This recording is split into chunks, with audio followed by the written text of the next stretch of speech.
Beautiful ladies and gentlemen, boys and girls, today we're going to be looking at things that are legal in Finland but illegal around the world. Jeez, I think we're going to be learning a bunch of stuff today. Let's not waste no time, man. Please, let's go. Do you want to hear something insane? Yeah. Some things could land you in jail elsewhere, but in Finland they're just part of everyday life. After helping hundreds of people relocate to Finland, I've seen how shocked newcomers are by what's perfectly legal in Finland. And trust me, not knowing these differences can lead to awkward moments, a lot of frustration, and even trouble with the police. Really? No kidding. So today I'll show you 7 surprising things that are okay in Finland but illegal in many other countries, and how to avoid and navigate these to stay clear. So let's start with the most insane thing. Finland exposes your money. What if I could figure out how much money you make in Finland in 3 minutes? Check this out. Verohallinnon puhelinpalvelu. Tässä soittaa Alekselinna. Moikka. Haluaisin selvittää erään henkilön verotietoja. Joo. Eli 19-vuotiaaltako? Kyllä. Ja mikä maakunta? Helsinki. Tai onko se Uusimaa? Kumpi se? Eli Uusimaa. Joo. Ja henkilön nimi? Okay. Semmoinen kuin... Syntynyt henkilö löytyy. Joo, kyllä. Joo, eli valtionverotuksessa verotettavaa ansiotuloa 208 278. Bro, let me not lie, man. I stay in France, and I think over here too, bro, it's some kind of the same, man. You know, you just call up the tax people and all that, man. You know, they have all your records. But I don't know how that is done in other countries. But anyway, let's go on.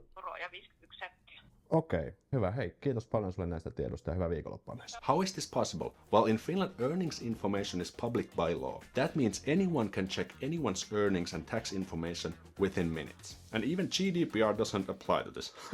So there's 2 things to know. The numbers you receive are not the total gross earnings, as some deductions have been applied. So we can say that around 10% has been deducted. It doesn't tell the income sources. For example, someone can have a salary plus side income from a business. But how can you use this information? Call or visit the tax office. You can call like I did, or you can visit them and use this terminal to acquire the numbers. Ask the numbers. So you can ask about the earned income, like salary, and capital income, like stock market earnings, etc. Make a comparison. For example, if you're working, look up your peers at work to see how much they're earning compared to you. You won't get notified. The people you look up or people who look up you don't get any notifications, so this remains completely under the radar. And I've heard some people do this even before the first date with someone, but that's kind of weird to be honest. And well, we Finns are kind of weird, so makes sense.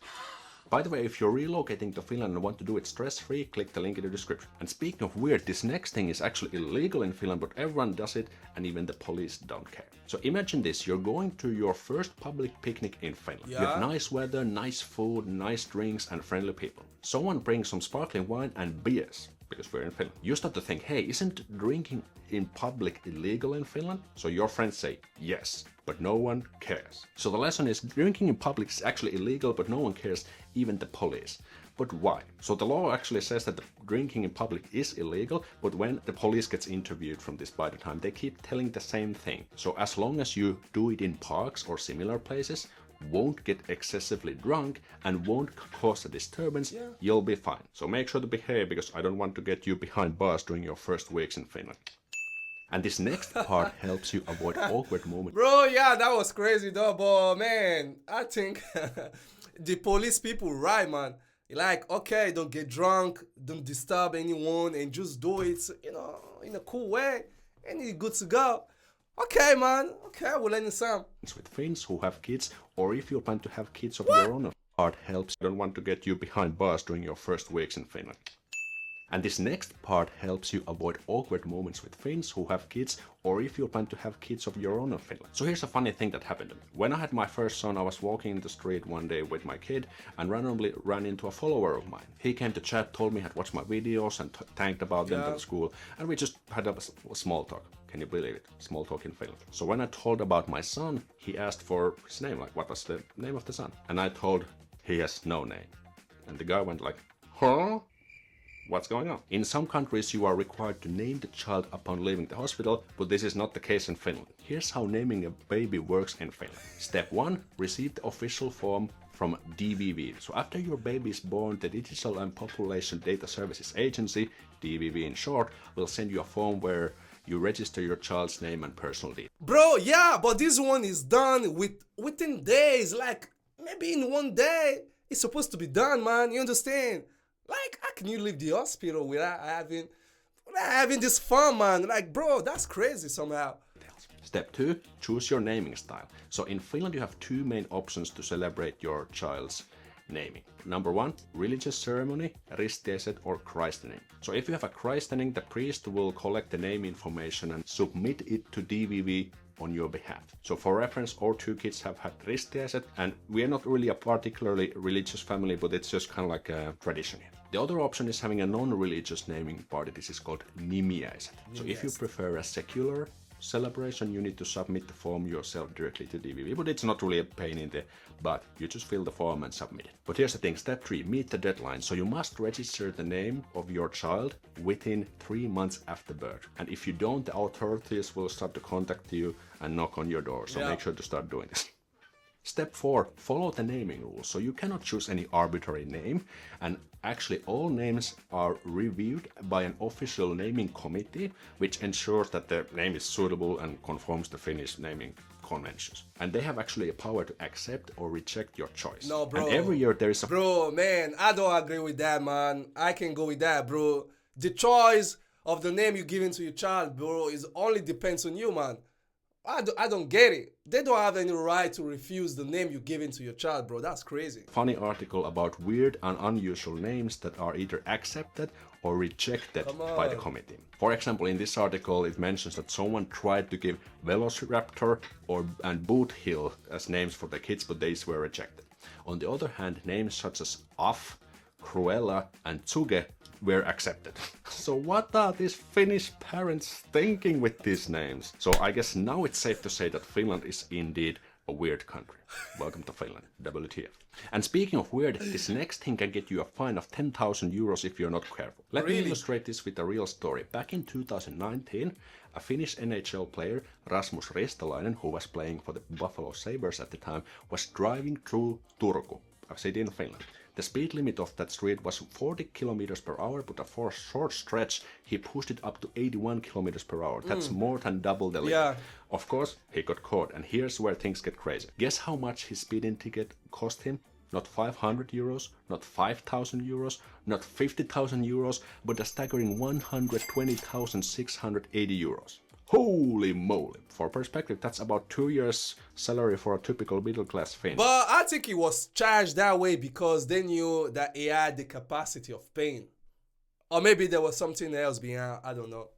For a speeding violation. So how does this system work? Could you get the fine of 100,000 euros? So Finland uses a unique system for traffic and some other fines. Here's how it works. For minor offenses, if it's a small violation like parking in the wrong spot, you get a petty fine, which is called rikesakko in Finnish. These are fixed and usually under 200 euros. If you commit a more serious violation like significant speeding, your penalty is calculated as day fines, päiväsakko in Finnish. And here's the twist. A day fine is based on your daily net income after taxes and essentials. And the number of day fines depends on the severity of the offense. So the more you earn, the more you pay. That's why wealthy people can end up paying tens of thousands of euros or even more than 100,000 euros like a wrist understood that. The best way to avoid an expensive surprise? Well, surprise, surprise, follow the rules. So in Finland, traffic laws are taken seriously, especially if you earn a high income. And the next weird law will get you held at gunpoint around the world with a pat on the back in Finland.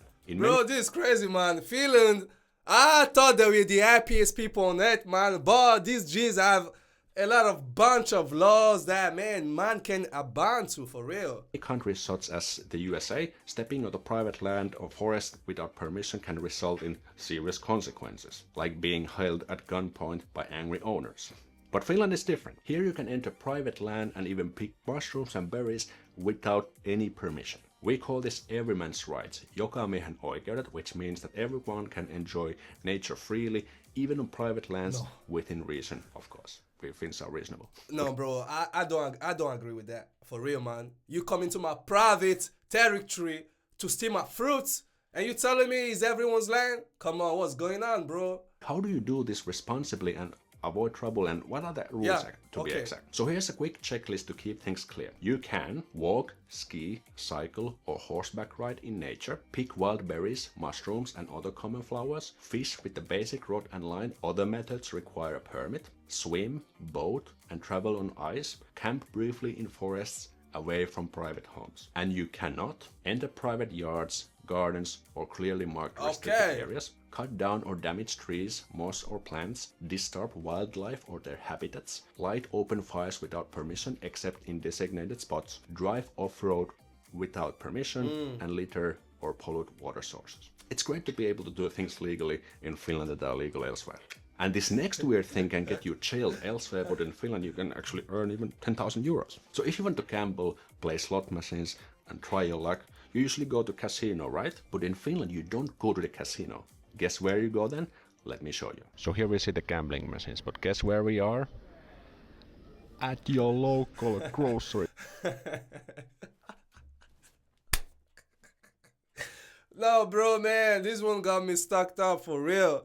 Gee, I know maybe in Finland there might be a lot of casinos. Yeah, I know that. But man, having this one yet at the grocery stores, it's crazy somehow. Store.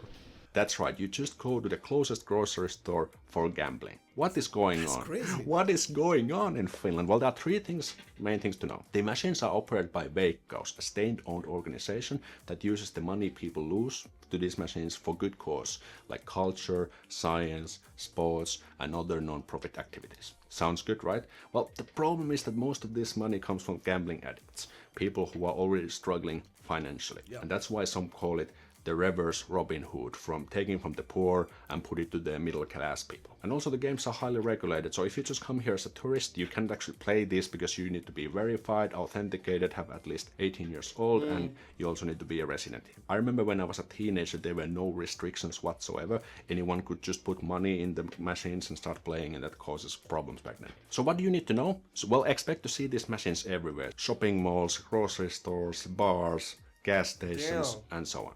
You need to be at least 18 years old if you want to play, have a residency in Finland, and have an online banking authentication available. And of course, be responsible. If you want to give this out, you can try it once, but please be responsible. And speaking of responsibility, Finland doesn't seem to care anything about your personal information. Check this out. When my wife and I moved to a new home in Finland some years ago, we had barely unpacked anything when a flyer showed up in our mailbox. It was from a local shopping center, and it said something like, "Welcome to our area. Here are some discount vouchers you can use at our shopping mall." But here's the weird part. How did they know we had just moved? Was our information leaked somewhere? But there was... Bro, you guys are being watched, bro. I'm not even talking about the cameras. Like, bro, everyone is being controlled over there in Finland. a small print on the voucher that said something like, "Address information has not been given to the advertiser." But what does that mean? Well, in Finland there's something called osoitteeton mainonta, unaddressed direct marketing. And here's how it works. Advertisers can send flyers to household in a specific neighborhood or by zip code. So they don't need your name, your address, or any personal data. And delivery companies like Posti will just drop them off to every mailbox in the area. And the advertisers do not actually know who receives the ads. And I guess this would be illegal in many countries due to privacy laws. Exactly. But that's totally normal. Privacy laws, that's like a porno genre here. He's So right. This is illegal in some countries like France, bro. You don't do that, bro. You can even take these people to court for disturbing your peace. Yeah, because bro, they just disturbing you with bunch of papers that you don't need. You understand?